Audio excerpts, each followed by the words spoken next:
बहुचर्चित sex CD कांड पर आपको बता दें, एक बार फिर छत्तीसगढ़ में सियासत गर्माती हुई नजर आ रही है। मामले को लेकर कैबिनेट मंत्री टंकराम वर्मा का भी बयान सामने आया है। बीजेपी और हमारे नेता की छवि बिगाड़ने का षड्यंत्र किया गया है। जो लोग इस साजिश में शामिल हैं उन पर कार्रवाई होगी। कोई भी नेता या रसूखदार उन पर एक्शन होगा। तो ये बड़ा बयान यहां पर कैबिनेट मंत्री टंकराम वर्मा का, जहां षड्यंत्र का आरोप लगाते हुए नजर आए हैं। क्या कुछ उन्होंने कहा है, आइए आपको सुनवाते हैं।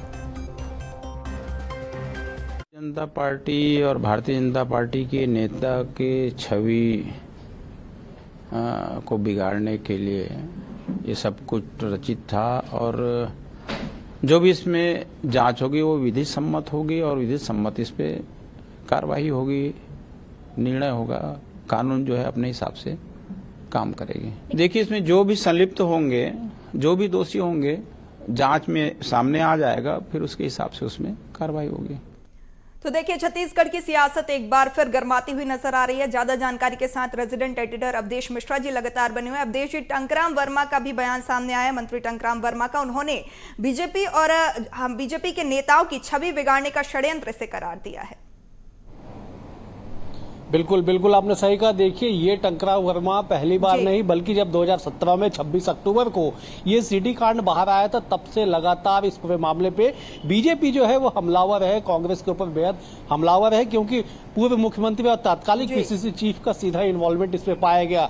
आईटी एक्ट के तहत मामला दर्ज किया गया, इसमें ब्लैकमेलिंग का मामला दर्ज किया गया, क्योंकि ये कहा गया कि इस सीडी के जरिए ब्लैकमेलिंग करने की कोशिश की जा रही थी। आईटी एक्ट इसलिए इस पर दर्ज किया गया क्योंकि अश्लील जो साहित्य है, जो सामग्री है, उसका वितरण करने का जो सीधा आरोप है वो भूपेश बघेल पे लगे। तात्कालिक पीसीसी चीफ थे। ये कहा गया, चार्जशीट में इस बात का उल्लेख किया गया, इस बात की जानकारी दी गई कि जो भूपेश बघेल है वो अपने बंगले से उन्होंने सीडी का वितरण किया है, अश्लील सीडी का। इस मामले में तात्कालिक समय में भी खूब सियासत हुई थी, लेकिन एक बार फिर से अब इस विषय में सियासत हो रही है। मतलब समझा जा सकता है कि जिस तरह से कल ही पूर्व एक खबर आई कि सीबीआई ने जो है पीएससी के पूर्व चेयरमैन की गिरफ्तारी कर ली है, अब मान के चलिए कि सीडी कांड में भी बहुत जल्द इस पे गिरफ्तारी होगी, या गिरफ्तारी अगर ना भी हो तो सुनवाई जो है इसकी छत्तीसगढ़ के राजधानी रायपुर के जो सीबीआई का विशेष न्यायालय उसमें सुनवाई शुरू होगी। उसके बाद इसके तार जुड़ते जाएंगे और संभवतः बहुत जल्द इस पूरे मामले का पटाक्षेप होगा, क्योंकि हालांकि 150 से ज्यादा इसमें गवाह है, लेकिन अधिकतर जो है सरकारी गवाह है।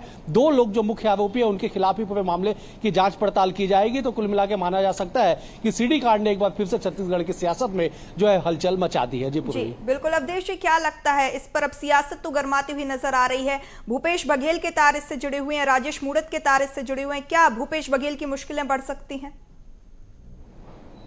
निश्चित तौर पे देखिए, मुश्किल बढ़ना तय है, क्योंकि न केवल भूपेश बघेल बल्कि विनोद वर्मा, जो दोनों इस पूरे मामले में जेल दाखिल हुए थे, जेल उन्हें जाना पड़ा था। दोनों के खिलाफ एफआईआर दर्ज है, दोनों के खिलाफ विवेचना की जा रही है। तो अब चूंकि राजधानी रायपुर में ही सुनवाई होगी, तो माननीय न्यायालय जिस आदेश जो आगे आदेश देगा उसके आधार पर कार्रवाई की जाएगी। लेकिन मुश्किलें बढ़ना लाजमी है, क्योंकि दोनों के खिलाफ मामला दर्ज है। आईटी एक्ट के तहत मामला दर्ज किया गया है, उसके अलावा जो ब्लैकमेलिंग का मामला दर्ज किया गया है, तो दोनों गंभीर धाराओं के तहत मामला दर्ज किया गया है। और कानून के जानकार बताते हैं कि इस तरह से अश्लील साहित्य का वितरण करना, सामग्री का वितरण करना या ब्लैकमेलिंग करना एक जघन्य अपराध माना जाता है। कानून में इसके खिलाफ जो इसके लिए जो है 3 साल तक के सजा का प्रावधान है। तो ऐसे में जो दोनों ही बड़े नेता है, दोनों की जो मुश्किलें बढ़नी तय है। लेकिन सबसे बड़ी बात यह है पूर्वी की, इससे न केवल राजनीतिक तौर पर बल्कि छत्तीसगढ़ के बड़े उद्योगपति, बड़े जो घराने हैं, उनके भी नाम सामने आए थे।